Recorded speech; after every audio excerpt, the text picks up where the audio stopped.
कलिकाल पापरे जेबे उछुली जीव लेखा अछि प्रभु दशम अवतार होइब जुगे जुगे जगन्नाथ हे तुमे जुगावतार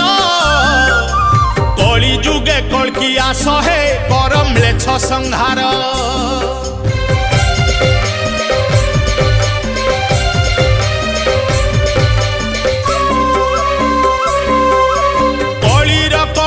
देखुच प्रभु हे चकाखी